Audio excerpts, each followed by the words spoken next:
When the letter first arrived, I thought it was another condolence card. The envelope was heavy cream stock, embossed with the insignia of a downtown law firm. Inside, the words blurred together, but I caught enough to know my world was about to tilt again. The reading of Aunt Vivian's will, scheduled for Tuesday at 10 in the morning. In the days leading up to it, I walked the halls of her beach house in a daze.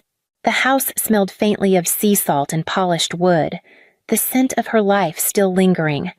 I couldn't separate the grief from the weight of responsibility pressing on me. She had been meticulous about everything: rules, business, reputation. I knew whatever she left behind wouldn't be small. On the morning of the will reading, I dressed in a navy suit she would have approved of. The courthouse-like precision of downtown offices always unnerved me, but I carried myself the way she taught me: chin level, stride steady. Harold Thompson, her lawyer of 3 decades, greeted me with a firm handshake and eyes that softened at the edges. He offered condolences again before motioning me toward a chair in his wood-paneled office.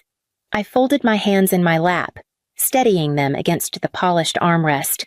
I was prepared to hear about the estate, the beach house, the company shares, maybe a trust account I hadn't known about. What I wasn't prepared for was the jarring click of the door behind me. I turned, and time cracked open. 2 figures stood framed in the doorway. My father, heavier than memory, gray swallowing what used to be dark hair. My mother, thinner, her eyes shadowed, but her smile forced into something sweet. 16 years of silence collapsed into that moment. "Selena," my mother said, voice soft as though she had just tucked me in last night. "Look at you all grown up." I couldn't move. The air thinned until every breath scraped my lungs raw. My father's hand rose in a half wave. "We're your guardians," he said, as if the words were simple truth. Thompson's head lifted from his folder, his expression unreadable.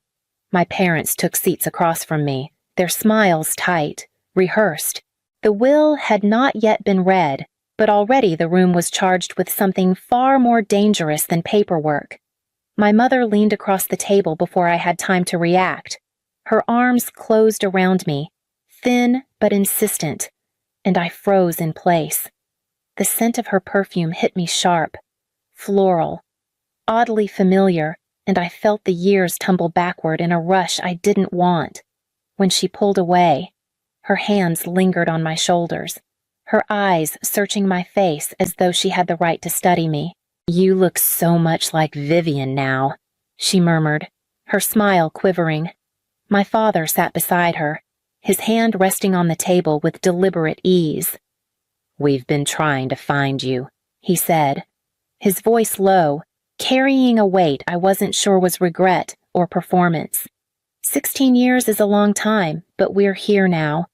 I wanted to laugh, but the sound caught in my throat. My chest burned with anger, yet underneath it was a dangerous pull, an old hunger for the parents I had once begged to come home. "We're your guardians," my mother repeated, softer this time, as if the words themselves could erase the years. "We only want to help." Across the desk, Thompson cleared his throat. He closed the folder in front of him with careful precision. "Perhaps," he said evenly, "we should set aside these questions of guardianship for later. There are legal documents that must be reviewed before anything further is said." The sudden steel in his tone steadied me more than I expected. My parents glanced at each other, a flicker of unease passing between them before my father gave a stiff nod. Thompson rose. "For now, let us take a brief recess. We'll reconvene once I have the necessary records at hand." The meeting dissolved into murmurs and movement, but I stayed seated, my hands gripping the chair arms. My parents' return was no longer a fantasy. It was a reality thick with questions I wasn't sure I wanted answered. And yet, against all reason, a part of me still longed to know why they left. I was 12 the morning my world collapsed. The October air had slipped cold through the thin apartment walls, and I woke shivering. waiting for my mother's knock on the door, the call that always pulled me from sleep. It never came. The apartment was too quiet, heavy with an emptiness I couldn't name at first. I padded into the hallway, still in my socks, and saw their bedroom door open wide. My mother never left it open on her bad days. She preferred the darkness. The closet yawned half empty, hangers swaying lightly as though they'd just been disturbed, drawers pulled out, only stray socks and folded receipts left behind. On the kitchen counter lay a single page, her handwriting small and rushed. "Selena, we cannot do this anymore. Vivian will take care of you. We are sorry." 16 words to end a childhood. I read them again and again, hoping I had misunderstood. I dialed my mother's cell phone until the battery gave out. My father's line was already disconnected. I waited at the window all that day, convinced they would reappear, embarrassed, ready to explain. Night fell, and I curled on the couch with dry cereal, straining to hear footsteps that never came. On the second day, the landlord banged on the door, demanding rent. I stammered lies about my parents being away, but his eyes narrowed, suspicion flashing. He muttered something about calling social services. My heart hammered as I bolted the door after him. By the third day, the silence pressed too heavily to bear. I called my school counselor, my voice breaking as I tried to explain. Within hours, a woman from Child Protective Services arrived. Miss Dawson, with her steady voice and kind eyes, told me gently that my parents had left for good.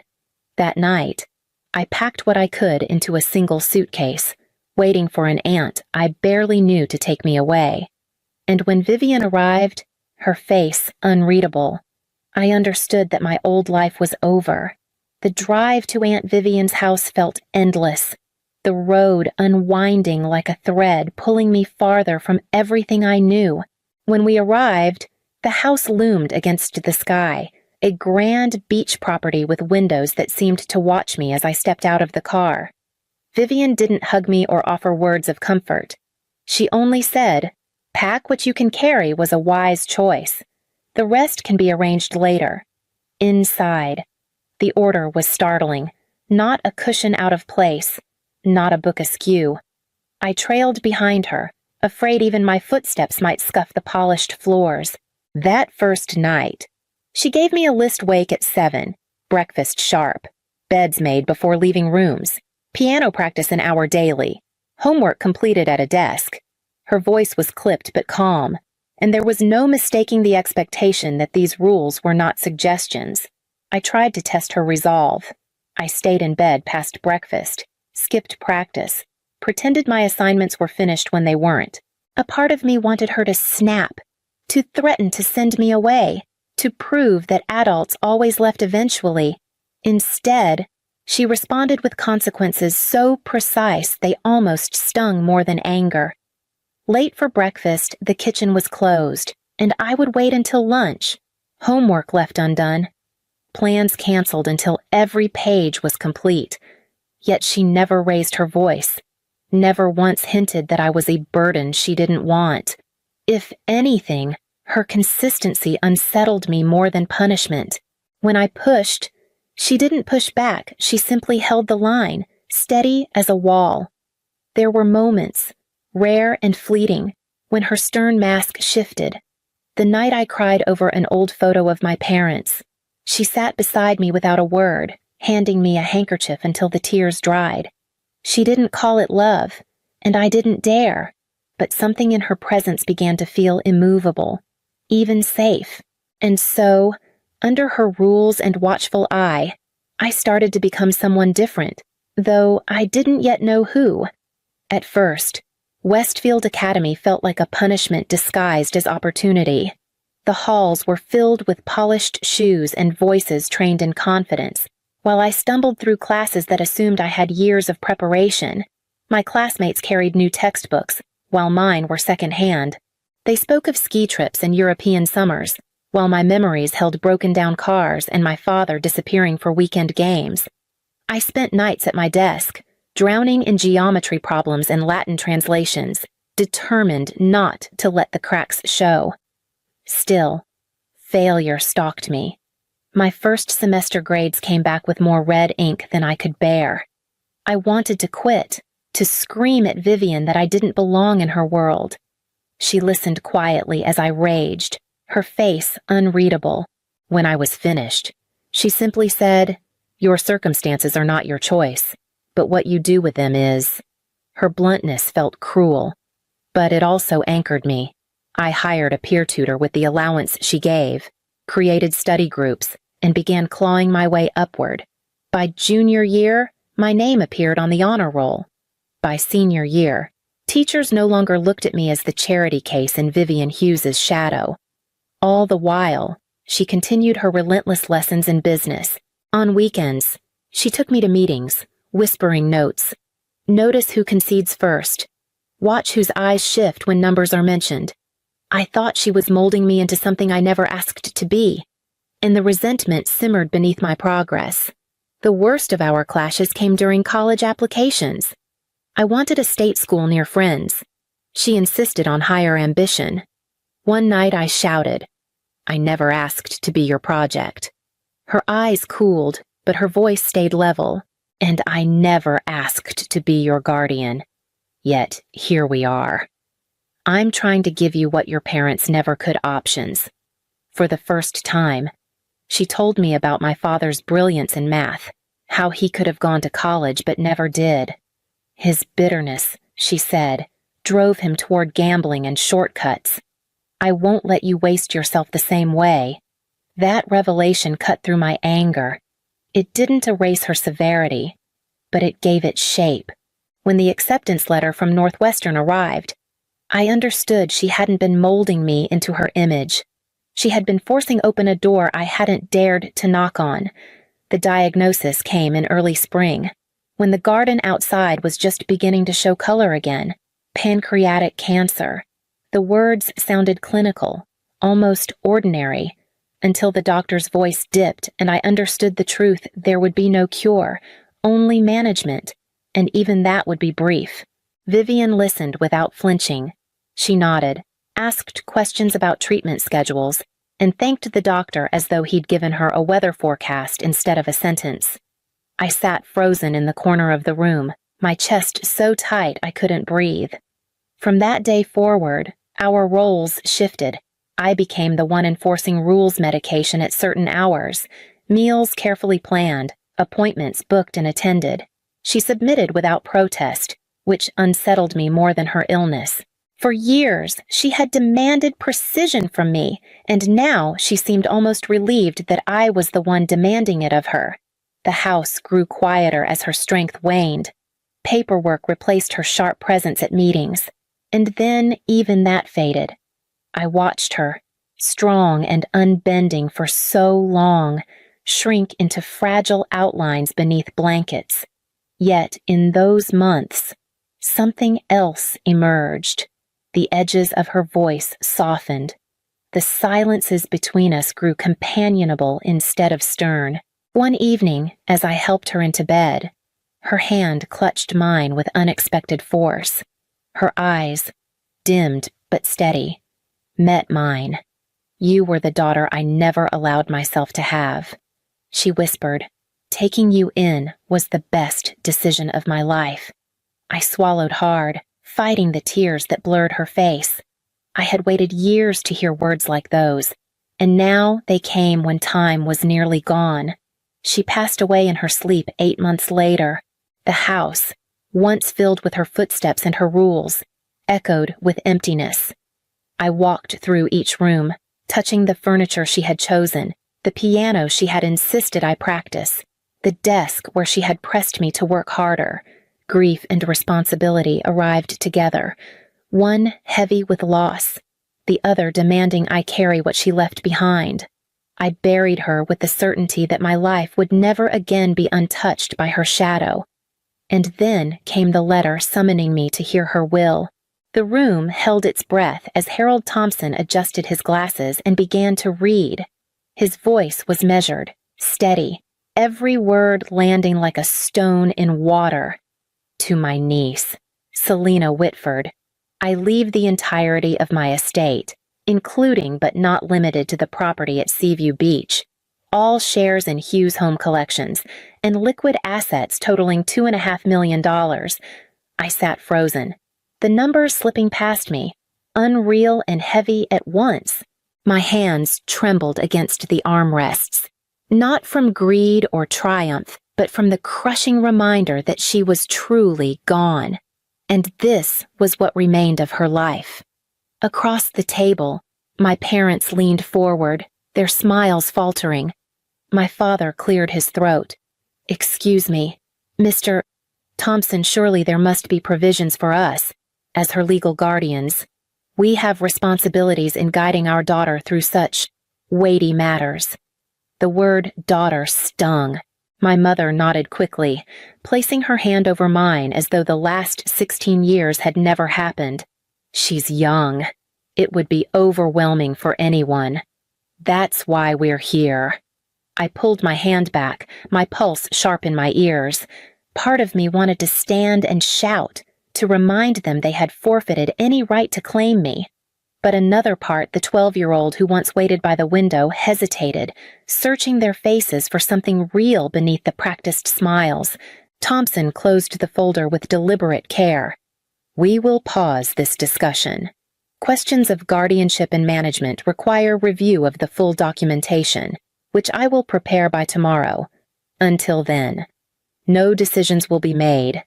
My parents exchanged a glance. A flicker of irritation quickly smoothed into polite nods. I stayed silent, anger knotting with doubt inside me. They had returned at the exact moment fortune had, and yet a dangerous part of me wondered if this was my chance to hear the answers I had craved for years. That night, I agreed to meet them for dinner. The restaurant was one Vivian had favored, all polished wood and quiet elegance. I chose it deliberately, hoping the formality might keep emotions in check. My parents were already seated when I arrived, my father standing quickly to pull out my chair, my mother smiling as if this were a reunion years in the making. For the first 20 minutes, conversation wavered between small talk and awkward silences.